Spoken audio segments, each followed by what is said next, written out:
Hi guys, today we're going to be looking at trigonometric identities and in particular these two. That tan theta is equal to sine theta over cos theta and sine squared theta plus cos squared theta is equal to 1.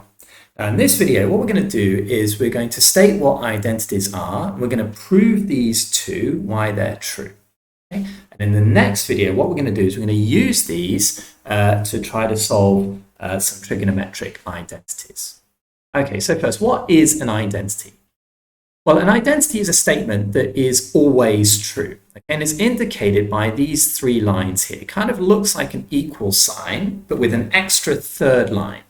And what that means is that the left-hand side of this identity will always be equal to the right-hand side. It doesn't matter what value theta takes, right? So theta could be 10 degrees, 20 degrees, 30 degrees, 40 degrees.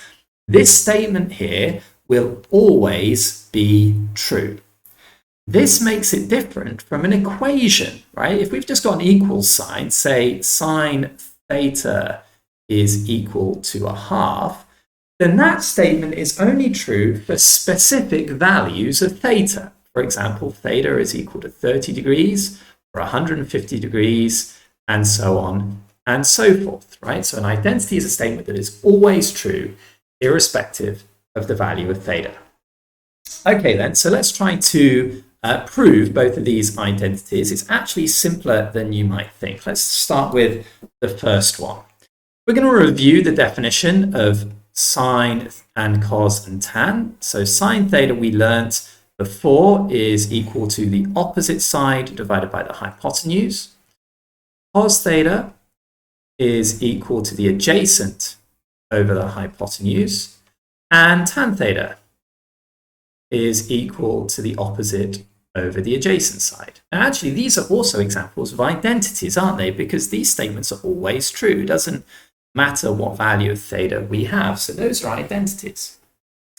Well, okay, let's now ask the question, what would happen if we did sine theta divided by cos theta? Well, sine theta is equal to opposite over hypotenuse, and cos theta is equal to the adjacent over the hypotenuse. So therefore, if we multiply both the top and bottom of this fraction by the hypotenuse, we're going to be left with opposite over adjacent. And the opposite divided by the adjacent is just the same thing as the tangent. So there we've just shown that if we do sine theta divided by cos theta, we will always get tan theta, the opposite over the adjacent. Okay, so that's fairly simple. Let's have a look at the next one. To prove that cos squared theta plus sine squared theta is always equal to 1, what we've got to do is we've got to look at the unit circle. A unit circle is a circle that's centered on 0 and that has a radius of 1. And now to explore this, what we've got to do is we're going to pick a generic point on this circle. So let's pick that point there. Let's call it P. And that point P there has got x coordinate x and y coordinate y. Okay, so it stands for any coordinate. Now what I'm going to do is I'm going to draw a straight line going from the origin to P. And that straight line has got to have a distance of 1, right? Because it's the radius of the circle, and the circle's got radius 1. Well, then I can use this line. I'm going to form a triangle, a right angle triangle, like that. And what we should see is that this length here is going to be the same as the x-coordinate of the point P, right? So that length there, we can just refer to as x. And in a similar way, this length here has got to be the same distance as the y coordinate there. So we can label that y. And lastly, let's say we want to define the angle that this point P makes with the positive x-axis as being the angle theta. Right? So we've got a right angle triangle with adjacent side length of x, opposite side length of y, angle theta, and a hypotenuse of 1. Well, we can use this to do a bit of trigonometry, can't we? Let's start with defining cos theta. Cos theta, you remember, has got to be equal to the adjacent side length divided by the hypotenuse. So that will be x divided by 1. Or, if we prefer, x is equal to cos theta. Similarly, if we did sine theta has got to be equal to the opposite side length divided by the hypotenuse.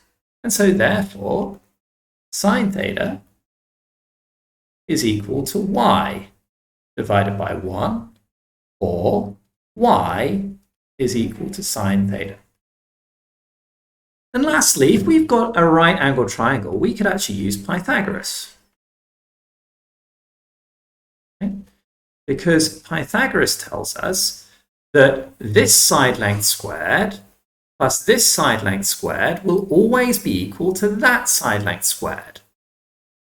Or, write it down, x squared plus y squared will always be equal to 1, right? It's an identity. Now, we've just said that x is equal to cos theta. And we've also said that y is equal to sine theta. So therefore, we can actually just rewrite this, can't we? We can say, instead of x squared, we've got cos theta squared, or we write that as cos squared theta.